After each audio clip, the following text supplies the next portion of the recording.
Hello everyone, ಜೈ ಶ್ರೀರಾಮ್. ಎಲ್ಲರೂ ಹೇಗಿದ್ದೀರಾ? ಆರಾಮಾಗಿದ್ದೀರಾ ಅಂತ ಅಂದ್ಕೊಳ್ತೀನಿ.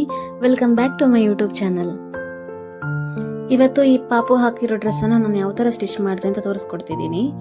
ಈ ಡ್ರೆಸ್ಸಲ್ಲಿ ಡಬಲ್ ಲೇಯರ್ ಇದೆ, ಶೋಲ್ಡರ್ ಹತ್ರ ಟೈಯಿಂಗ್ ಇದೆ, ಸ್ಲೀವ್ಲೆಸ್ ಡ್ರೆಸ್ ಆಗಿದೆ ಇದು. ಬನ್ನಿ ಯಾವ ಥರ ಕಟಿಂಗ್ ಮಾಡಿದೆ ಅಂತ ತೋರಿಸ್ಕೊಡ್ತಾ ಇದ್ದೀನಿ. ಫಸ್ಟು ಮೊದಲಿಗೆ ನಾನು ಇಲ್ಲಿ ಫ್ರಂಟ್ ಪಾರ್ಟ್ ಕಟಿಂಗ್ ಮಾಡ್ಕೋತಾ ಇದ್ದೀನಿ. ಇಲ್ಲಿ ಪಾಪುದು ಬಾಡಿ ಲೆಂತ್ ಬಂದು 6.5 ಇದೆ, ಪ್ಲಸ್ 1 ಇಂಚು ಸ್ಟಿಚಿಂಗ್ಗೋಸ್ಕರ ಆ್ಯಡ್ ಮಾಡ್ಕೋತಾ ಇದ್ದೀನಿ.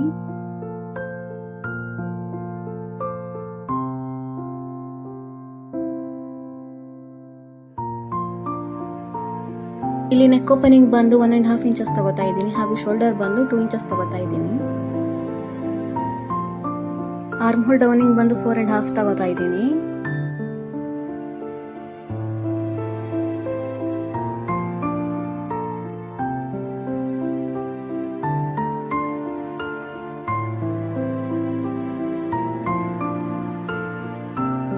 ಇಲ್ಲಿ ಅಪ್ಪರ್ ಚೆಸ್ಟ್ ಬಂದು 20 ಇಂಚಸ್ ಇದೆ, ಡಿವೈಡೆಡ್ ಬೈ 4 ಅಂದ್ರೆ 5 ಬರುತ್ತೆ. ನಾನು ಅರ್ಧ ಇಂಚ್ ಎಕ್ಸ್ಟ್ರಾ ಸೇರಿಸ್ಕೋತಾ ಇದ್ದೀನಿ. 4.25 ಇಂಚ್ ಏನ್ ತಗೊಂಡಿದ್ನು, ಮೇಲ್ಗಡೆ ಅರ್ಧ ಇಂಚ್ ಬಿಟ್ಬಿಟ್ಟು 4 ಮಿಡಲ್ ಪಾಯಿಂಟ್ ಈ ತರ ತಗೋತಾ ಇದ್ದೀನಿ. ಇಲ್ಲಿ ಶೇಪ್ಗೋಸ್ಕರ ಆರ್ಮ್ ಹೋಲ್ ಇಂದ ಕಾರ್ನರ್ ಇಂದ 1 ಇಂಚ್ ತಗೋತಾ ಇದ್ದೀನಿ. ಹಾಗೆ ಆರ್ಮ್ ಹೋಲ್ ನ ಕ್ಯಾಲ್ಕುಲೇಟ್ ಮಾಡ್ತಾ ಇದ್ದೀನಿ. ಆರ್ಮ್ ಹೋಲ್ ಬಂದು 10 ಇಂಚಸ್ ಇದೆ, ಡಿವೈಡೆಡ್ ಬೈ 2 ಅಂದ್ರೆ 5 ಇಂಚಸ್ ಆಗುತ್ತೆ. ಇಲ್ಲಿ ಮೆಜರ್ ಮಾಡಿ ನೋಡ್ಕೋತಾ ಇದ್ದೀನಿ, ಕರೆಕ್ಟ್ ಆಗಿದೆ. ಇವಾಗ ವೇಸ್ಟ್ ಬಂದು 20 ಇಂಚಸ್ ಇದೆ, ಡಿವೈಡೆಡ್ ಬೈ 4 ಅಂದ್ರೆ 5 ಇಂಚಸ್ ಆಗುತ್ತೆ. ಪ್ಲಸ್ 1 ಇಂಚ್ ಟಕ್ಸ್ಗೋಸ್ಕರ ಆಡ್ ಮಾಡ್ಕೋತಾ ಇದ್ದೀನಿ. 1.5 ಸೀಮ್ ಅಲವೆನ್ಸ್ ಆಡ್ ಮಾಡ್ಕೋತಾ ಇದ್ದೀನಿ.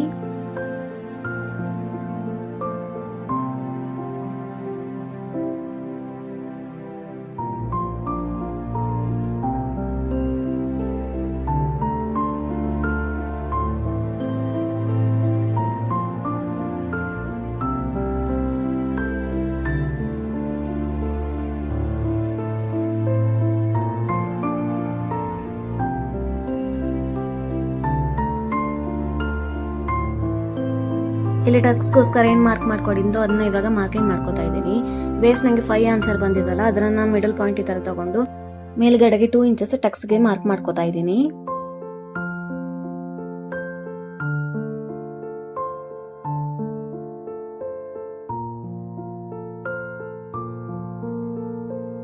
ಫ್ರಂಟ್ ಪಾರ್ಟ್ ಕಟಿಂಗ್ ಆದ್ಮೇಲೆ ಇವಾಗ ಬ್ಯಾಕ್ ಪಾರ್ಟ್ ಕಟಿಂಗ್ ಮಾಡ್ಕೋತಾ ಇದ್ದೀನಿ. ಇಲ್ಲಿ ಬಾಡಿ ಲೆಂತ್ ಬಂದು ಸೇಮ್ ಇಡ್ತಾ ಇದ್ದೀನಿ, ಫ್ರಂಟ್ ಅಲ್ಲಿ ಎಷ್ಟಿದೆಯೋ ಅಷ್ಟೇ ಇಟ್ಕೋತಾ ಇದ್ದೀನಿ. 6.5 ಇದೆ body length, plus 1 inch add ಮಾಡ್ಕೋತಾ ಇದ್ದೀನಿ ಸ್ಟಿಚಿಂಗ್ಗೋಸ್ಕರ. ಇಲ್ಲಿ ನಾನು ಬ್ಯಾಕ್ ಅಲ್ಲಿ ಜಿಪ್ ಕೊಡ್ತಾ ಇರೋ ಕಾರಣ ನಾನು ಇವಾಗ ಜಿಪ್ ಅಟ್ಯಾಚಿಂಗ್ಗೋಸ್ಕರ ಅರ್ಧ ಇಂಚ್ ಈ ತರ ಮಾರ್ಕಿಂಗ್ ಮಾಡ್ಕೋತಾ ಇದ್ದೀನಿ.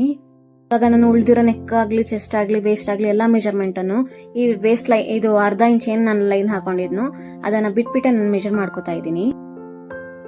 ಇಲ್ಲಿ ನೆಕ್ ಓಪನಿಂಗ್ ಬಂದು 1.5 ಇಂಚಸ್ ತಗೋತಾ ಇದ್ದೀನಿ, ಶೋಲ್ಡರ್ ಬಂದು 2 ಇಂಚಸ್ ತಗೋತಾ ಇದ್ದೀನಿ. ಇದಾದ್ಮೇಲೆ ಸೇಮ್ ಬ್ಯಾಕ್ ಅಲ್ಲೂ 4.5 ಇಂಚಸ್ ಆರ್ಮ್ ಹೋಲ್ ಡೌನಿಂಗ್ ತಗೋತಾ ಇದ್ದೀನಿ.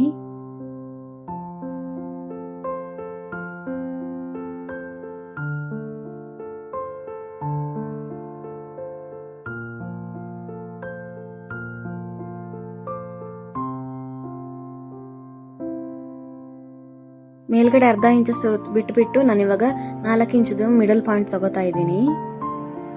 ಆರ್ಮ್ ಹೋಲ್ ಶೇಪ್ಗೋಸ್ಕರ ಈ ತರ 1 ಇಂಚ್ ಮುಂದ್ಗಡೆ ಮಾರ್ಕ್ ಮಾಡ್ಕೋತಾ ಇದ್ದೀನಿ. ಇಲ್ಲಿ ಅಪ್ಪರ್ ಚೆಸ್ಟ್ ಬಂದು 20 ಇಂಚಸ್ ಇದೆ, ಡಿವೈಡೆಡ್ ಬೈ 4 ಅಂದ್ರೆ 5 ಇಂಚಸ್ ಬರುತ್ತೆ. ಲೂಸಿಂಗ್ಗೋಸ್ಕರ ಅರ್ಧ ಇಂಚ್ ಆಡ್ ಮಾಡ್ಕೋತಾ ಇದ್ದೀನಿ, ಪ್ಲಸ್ 1.5 ಸೀಮ್ ಅಲವೆನ್ಸ್ ಕೊಡ್ತಾ ಇದ್ದೀನಿ. ಇಲ್ಲಿ ಆರ್ಮ್ ಹೋಲ್ ಚೆಕ್ ಮಾಡ್ಕೋತಾ ಇದ್ದೀನಿ. ಆರ್ಮ್ ಹೋಲ್ ಬಂದು 10 ಇಂಚಸ್ ಇದೆ, ಬೈ 2 ಮಾಡಿದಾಗ 5 ಬರುತ್ತೆ, ಕರೆಕ್ಟ್ ಆಗಿದೆ. ಇಲ್ಲಿ ವೇಸ್ಟ್ ಬಂದು 20 ಇಂಚಸ್ ಇದೆ, ಬೈ 4 ಮಾಡಿದಾಗ 5 ಬರುತ್ತೆ, ಪ್ಲಸ್ 1 ಇಂಚ್ ಟಕ್ಸ್ಗೋಸ್ಕರ 1.5 ಸೀಮ್ ಅಲವೆನ್ಸ್ ಕೊಡ್ತಾ ಇದ್ದೀನಿ. ಇವಾಗ ಟಕ್ಸ್ಗೋಸ್ಕರ ನಾನೇನು ಮಾರ್ಕಿಂಗ್ ಬಿಟ್ಟಿದ್ನೋ ಅದನ್ನ ಇವಾಗ ಮಾರ್ಕ್ ಮಾಡ್ಕೋತಾ ಇದ್ದೀನಿ. ಈ ತರ 5 ಇಂಚಸ್ ಮಿಡಲ್ ಪಾಯಿಂಟ್ ತಗೊಂಡು ಮೇಲ್ಗಡೆಗೆ 2 ಇಂಚಸ್ಗೆ ಮಾರ್ಕ್ ಮಾಡ್ಕೋತಾ ಇದ್ದೀನಿ ಟಕ್ಸ್ಗೋಸ್ಕರ.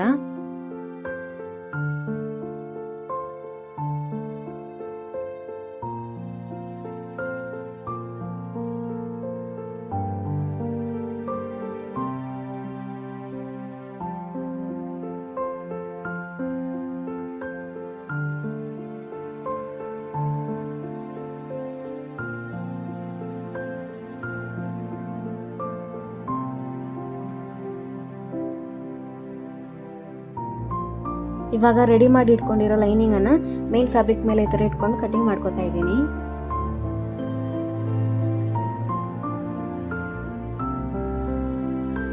ಇವಾಗ ಲೈನಿಂಗ್ ಅನ್ನ ಕಟ್ ಮಾಡ್ಕೊತಾ ಇದ್ದೀನಿ. ಲೈನಿಂಗ್ ಬಂದು 1.5 ಮೀಟರ್ ತಗೊಂಡಿದ್ದೆ. ಇವಾಗ ಲೆಂತ್ ನೋಡ್ಕೊಂಡು ಏನ್ ಲೆಂತ್ ಇದೆಯೋ ಅದನ್ನ ಅದಕ್ಕೆ 1 ಇಂಚ್ ಆಡ್ ಮಾಡ್ಕೊಂಡು ಡೌನ್ ಅಲ್ಲಿ ಫೋಲ್ಡಿಂಗ್ಗೋಸ್ಕರ ಆಡ್ ಮಾಡ್ಕೊಂಡು ಈ ತರ ಕಟಿಂಗ್ ಮಾಡಿ ಇಟ್ಕೋತಾ ಇದ್ದೀನಿ. ಬಾಟಮ್ ಅಲ್ಲಿ ಡಿಸೈನ್ ಬಂದು 2 ಲೇಯರ್ ಇದೆ. ಇದನ್ನ ಇವಾಗ ನಾನು ಆಲ್ರೆಡಿ ಕಟಿಂಗ್ ಮಾಡಿ ರೆಡಿ ಮಾಡಿ ಇಟ್ಕೊಂಡಿದ್ದೆ. ಇದನ್ನ ಸ್ಟಿಚ್ ಮಾಡೋದು ಆಮೇಲೆ ತೋರಿಸ್ತೀನಿ ಯಾವ ತರ ಸ್ಟಿಚ್ ಮಾಡಿದ್ದೀನಿ ಅಂತ. ಕೆಳಗಡೆ ಬಾರ್ಡರ್ ಅನ್ನ ಫಸ್ಟ್ ಲೇಯರ್ ಮತ್ತೆ ಸೆಕೆಂಡ್ ಲೇಯರ್ ಈ ತರ ರೆಡಿ ಮಾಡಿ ಇಟ್ಕೊಂಡಿದ್ದೆ. ಫಸ್ಟ್ ಲೇಯರ್ ಮತ್ತೆ ಸೆಕೆಂಡ್ ಲೇಯರ್ ನ 2 ಮೀಟರ್ಸ್ ನ ಫ್ಯಾಬ್ರಿಕ್ ತಗೊಂಡಿದ್ದೀನಿ ನಾನು. ಇವಾಗ ಬಾರ್ಡರ್ ನ ಯಾವ ತರ ಅಟ್ಯಾಚ್ ಮಾಡಿದ್ದೀನಿ ಅಂತ ತೋರಿಸ್ಕೊಡ್ತಾ ಇದ್ದೀನಿ. ಉಲ್ಟಾ ಸೈಡ್ ಇಂದ ನಾನು ಈ ತರ ಫ್ಯಾಬ್ರಿಕ್ ಅನ್ನ ಈ ತರ ಇಟ್ಕೊಂಡು ಒಂದು ಸ್ಟಿಚ್ ಹಾಕೋತಾ ಇದ್ದೀನಿ.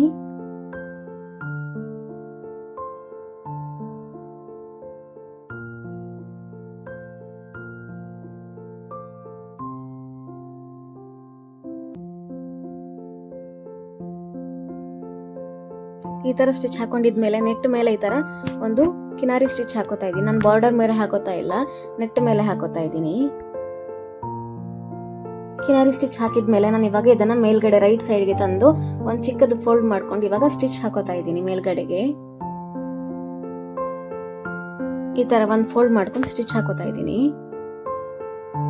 ನನಗೆ ಸ್ಟಿಚ್ ಮಾಡ್ಕೊಳ್ಳೋದಕ್ಕೆ ಈಸಿ ಆಗಲಿ ಅಂತ ನಾನು ಆಲ್ರೆಡಿ ಐರನ್ ಮಾಡಿ ಇಟ್ಕೊಂಡಿದ್ದೆ. ಹಾಗಾಗಿ ನಾನು ಈಸಿಯಾಗಿ ಇಲ್ಲಿ ಸ್ಟಿಚ್ ಮಾಡ್ಕೋತಾ ಇದ್ದೀನಿ. ಇಲ್ಲಿ ಏನಕ್ಕೆ ಐರನ್ ಮಾಡ್ಕೊಂಡಿದ್ದೀನಿ ಅಂದರೆ ಇದು ನೆಟ್ ಫ್ಯಾಬ್ರಿಕ್ ಅಲ್ವಾ, ಸೊ ಡೆಲಿಕೇಟ್ ಆಗಿರುತ್ತೆ ಅಂತ ನಾನು ಆಲ್ರೆಡಿ ಐರನ್ ಮಾಡ್ಕೊಂಡು ಸ್ಟಿಚ್ ಮಾಡ್ಕೋತಾ ಇದ್ದೀನಿ. ಈ ತರ ಫಸ್ಟ್ ಲೇಯರ್ ಮತ್ತು ಸೆಕೆಂಡ್ ಲೇಯರ್ ಅನ್ನ ನಾನು ಈ ತರ ರೆಡಿ ಮಾಡಿ ಇಟ್ಕೊಂಡಿದ್ದೀನಿ.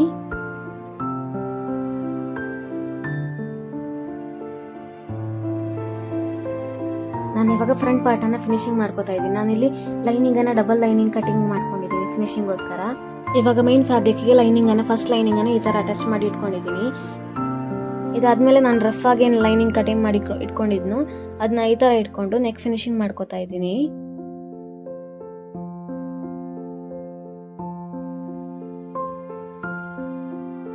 ನೆಕ್ಗೆ ಸ್ಟಿಚ್ ಮಾಡ್ಕೊಂಡು ಈ ತರ ನಾಚಸ್ ಹಾಕೊಂಡು ಮೇಲ್ಗಡೆ ಕಿನಾರಿ ಸ್ಟಿಚ್ ಹಾಕೋತಾ ಇದ್ದೀನಿ.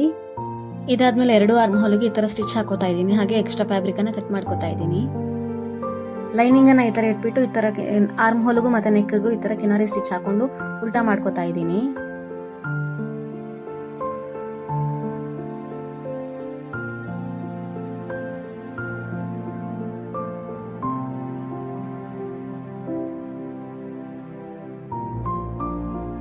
ಈ ತರ ಉಲ್ಟಾ ಮಾಡ್ಕೊಂಡಿದ್ಮೇಲೆ ನಾನು ಸೈಡ್ಸ್ ಅನ್ನ ಅಟ್ಯಾಚ್ ಮಾಡ್ಕೋತಾ ಇದ್ದೀನಿ. ಎಕ್ಸ್ಟ್ರಾ ಫ್ಯಾಬ್ರಿಕ್ ಏನಿದೆ ಅದನ್ನ ಕಟ್ ಮಾಡ್ಕೋತಾ ಇದ್ದೀನಿ. ಇದಾದ್ಮೇಲೆ ಟಕ್ಸ್ಗೋಸ್ಕರ ನಾನೇನೋ ಮಾರ್ಜಿನ್ ಬಿಟ್ಕೊಂಡಿದ್ನೋ ಅದನ್ನ ಇವಾಗ ಟಕ್ಸ್ ನ ಸ್ಟಿಚ್ ಮಾಡ್ಕೋತಾ ಇದ್ದೀನಿ. ಇದಾದ್ಮೇಲೆ ಬ್ಯಾಕ್ ಪಾರ್ಟ್ ಫಿನಿಶಿಂಗ್ ಮಾಡ್ಕೋತಾ ಇದ್ದೀನಿ. ಬ್ಯಾಕಲ್ಲೂ ಡಬಲ್ ಲೈನಿಂಗ್ ಕಟಿಂಗ್ ಮಾಡ್ಕೊಂಡಿದ್ದೀನಿ. ಇವಾಗ ಫಸ್ಟ್ ಲೈನಿಂಗ್ ಅನ್ನ ಈ ತರ ಅಟ್ಯಾಚ್ ಮಾಡ್ಕೊಂಡು ಎಕ್ಸ್ಟ್ರಾ ಫ್ಯಾಬ್ರಿಕ್ ಅನ್ನ ಕಟ್ ಮಾಡ್ಕೋತಾ ಇದ್ದೀನಿ. ಫಸ್ಟ್ ಲೈನಿಂಗ್ ಅಟ್ಯಾಚ್ ಆದ್ಮೇಲೆ ಸೆಕೆಂಡ್ ಲೈನಿಂಗ್ ಅನ್ನ ಈ ತರ ಇಟ್ಕೊಂಡು ನೆಕ್ ಮತ್ತೆ ಆರ್ಮ್ ಹೋಲ್ ಅನ್ನ ಫಿನಿಶಿಂಗ್ ಮಾಡ್ಕೋತಾ ಇದ್ದೀನಿ.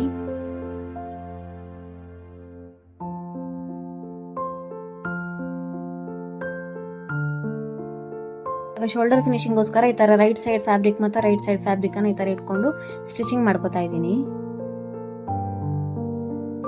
ಶೋಲ್ಡರ್ ನ ಈ ತರ ನೀಟಾಗಿ ಒಳಗಡೆ ತಗೊಂಡು ಶೋಲ್ಡರ್ ಅನ್ನ ಈ ತರ ಅಟ್ಯಾಚ್ ಮಾಡ್ಕೋತಾ ಇದ್ದೀನಿ.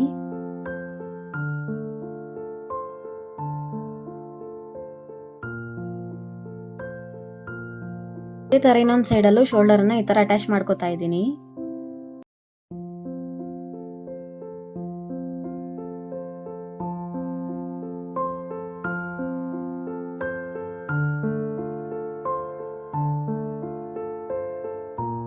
ಶೋಲ್ಡರ್ ಅಟ್ಯಾಚ್ ಆದ್ಮೇಲೆ ಬ್ಯಾಕ್ ಪಾರ್ಟ್ ಅಲ್ಲಿ ನೆಕ್ ಪಾರ್ಟ್ ಮತ್ತೆ ಆರ್ಮ್ ಹೋಲ್ ಪಾರ್ಟ್ ಅಲ್ಲಿ ಕಿನಾರಿ ಸ್ಟಿಚ್ ಹಾಕೋತಾ ಇದ್ದೀನಿ.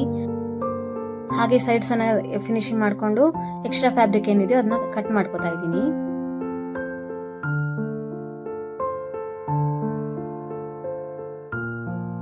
ಬ್ಯಾಕ್ ಪಾರ್ಟ್ ಅಲ್ಲಿ ಟಕ್ಸ್ಗೋಸ್ಕರ ಏನ್ ಮಾರ್ಜಿನ್ ಬಿಟ್ಟಿದ್ನೋ ಅದನ್ನ ಇವಾಗ ಟಕ್ಸ್ ನ ಹಿಡ್ಕೋತಾ ಇದ್ದೀನಿ.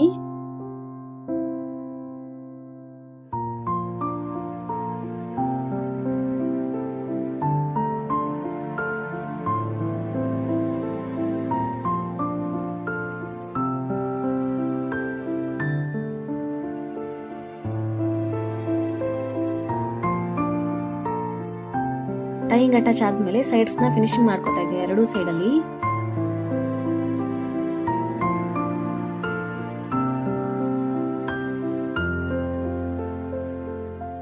ಇದಾದ್ಮೇಲೆ ನಾನು ಇವಾಗ ವೇಸ್ಟ್ ಗೆ ಫಸ್ಟ್ ಲೇಯರ್ ನಾನು ಇವಾಗ ಈ ತರ ಪ್ಲೀಟ್ಸ್ ಕೊಡ್ಕೊಂಡು ಅಟ್ಯಾಚ್ ಮಾಡ್ಕೋತಾ ಇದ್ದೀನಿ.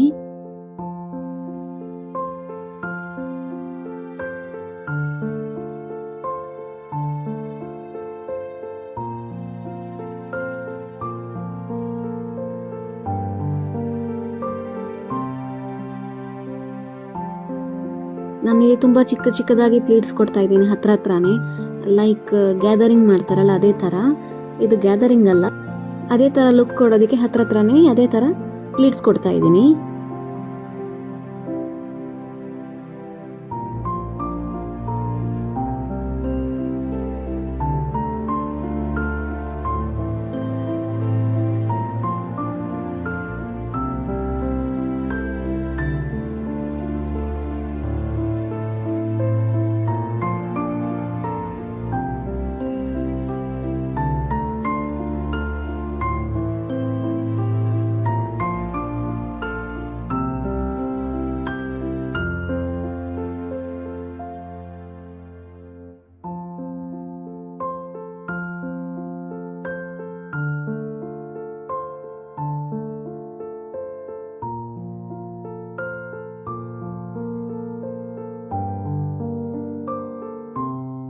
ಈ ತರ ಫಸ್ಟ್ ಲೇಯರ್ ಅಟ್ಯಾಚ್ ಆದ್ಮೇಲೆ ಅದರ ಮೇಲೆಗೆ ನಾನು ಸೆಕೆಂಡ್ ಲೇಯರ್ನ ಈ ತರ ಚಿಕ್ಕದಾಗಿ ಪ್ಲೀಟ್ಸ್ ಕೊಟ್ಕೊಂಡು ಅಟ್ಯಾಚ್ ಮಾಡ್ಕೋತಾ ಇದ್ದೀನಿ.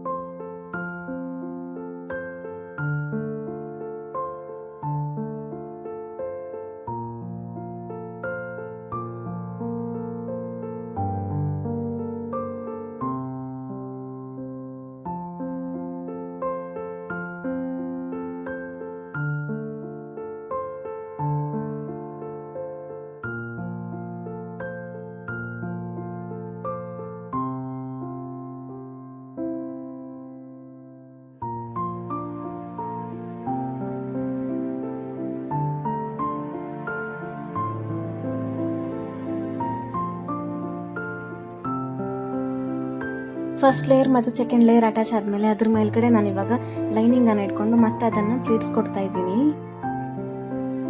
ನಾನಿಲ್ಲಿ 3 ಲೈನಿಂಗ್ ಅನ್ನ ಪ್ಲೀಟ್ಸ್ ಕೊಟ್ಕೊಂಡೇ ಫಿನಿಶಿಂಗ್ ಮಾಡ್ತಾ ಇದ್ದೀನಿ, ಯಾಕಂದ್ರೆ ಬುಷಿಯಾಗಿ ನಿಂತ್ಕೊಳ್ಳಿ, ಒಂಚೂರು ಡಾಲ್ ತರ ನಿಂತ್ಕೊಳ್ಳಿ ಅಂತ.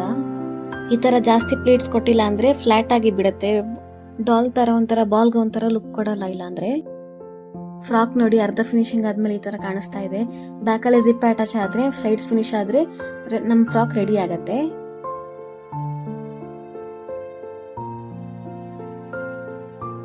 ಇವಾಗ ಬ್ಯಾಕಲ್ಲಿ ಜಿಪ್ ಇರೋ ಕಾರಣ ಬ್ಯಾಕ್ ಫಿನಿಶಿಂಗ್ ಬರ್ತಾ ಇದೆ, ಹಾಗಾಗಿ 2 ಬ್ಯಾಕ್ ಪೀಸ್ ಈ ತರ ಇಟ್ಕೊಂಡು ಲೂಸ್ ಸ್ಟಿಚಿಂಗ್ ಅಲ್ಲಿ ಜಿಪ್ ಅಲ್ಲಿ ತನಕ ಅಟ್ಯಾಚ್ ಮಾಡ್ತೀನಿ, ಅಲ್ಲಿ ತನಕ ಲೂಸ್ ಸ್ಟಿಚ್ ಹಾಕೊಂಡು ರಫ್ ಹೊಡ್ಕೊತಾ ಇದ್ದೀನಿ. ಅದಾದ್ಮೇಲೆ ಸೈಡ್ಸ್ ಫಿನಿಶಿಂಗ್ ಕೊಡ್ತಾ ಇದ್ದೀನಿ.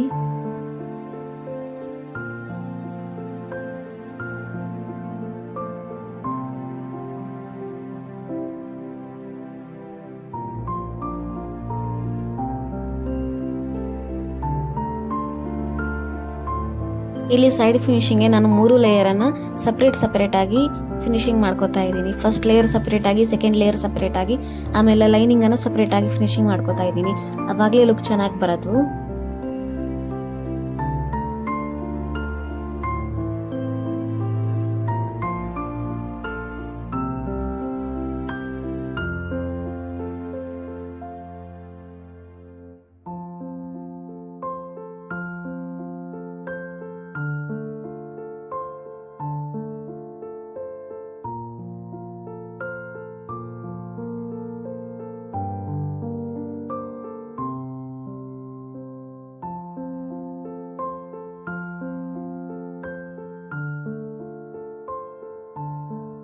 ಇವಾಗ ನಾನು ಜಿಪ್ ಅಟ್ಯಾಚ್ ಮಾಡ್ಕೋತಾ ಇದ್ದೀನಿ. ಮೇಲ್ಗಡೆ ಫಿನಿಶಿಂಗ್ಗೋಸ್ಕರ ಅಲ್ಲೊಂದು ಲಾಕ್ ಇದೆ, ಅದನ್ನ ಬಿಟ್ಬಿಟ್ಟು ನಾನು ಈ ತರ ಸ್ಟಿಚಿಂಗ್ ಸ್ಟಾರ್ಟ್ ಮಾಡ್ಕೋತಾ ಇದ್ದೀನಿ. 2 ಸೈಡಲ್ಲಿ ಇದೇ ತರ ಸ್ಟಿಚ್ ಮಾಡ್ಕೋತಾ ಇದ್ದೀನಿ.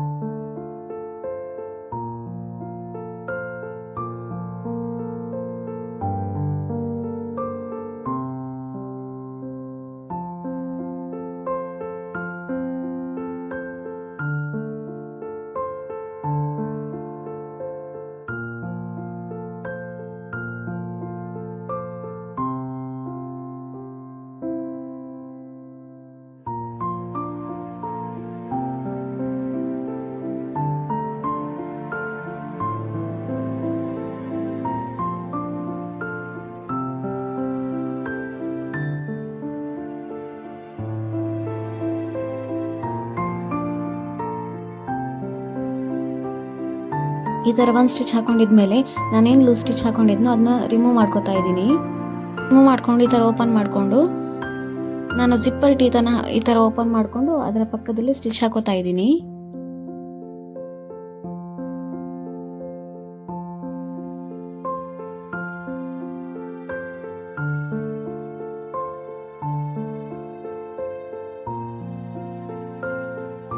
ಫೈನಲ್ ಆಗಿ ಮೇಲ್ಗಡೆ ಒಂದು ಫೋಲ್ಡ್ ಮಾಡ್ಕೊಂಡು ಈ ಥರ ಸ್ಟಿಚ್ ಮಾಡ್ಕೊಂಡ್ರೆ ಜಿಪ್ ರೆಡಿ ಆಗುತ್ತೆ. ಜಿಪ್ ಅಟ್ಯಾಚಿಂಗ್ ಫಿನಿಶಿಂಗ್ ಮುಗಿಯುತ್ತೆ.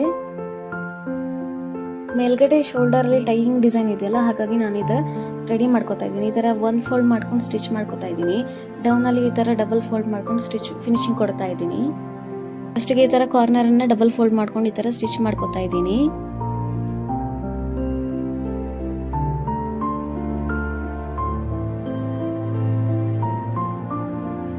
ಅದಾದ್ಮೇಲೆ ರೈಟ್ ಸೈಡನ್ನು ಈ ಥರ ಒಂದು ಫೋಲ್ಡ್ ಮಾಡಿಕೊಂಡು ಉಲ್ಟಾ ಸೈಡಿಂದ ಈ ಥರ ಒಂದು ಸ್ಟಿಚ್ ಹಾಕೊಂಡು ಬರ್ತಾ ಇದ್ದೀನಿ. ಅದಾದ್ಮೇಲೆ ಅದನ್ನ ಉಲ್ಟಾ ಮಾಡ್ಕೊತೀನಿ.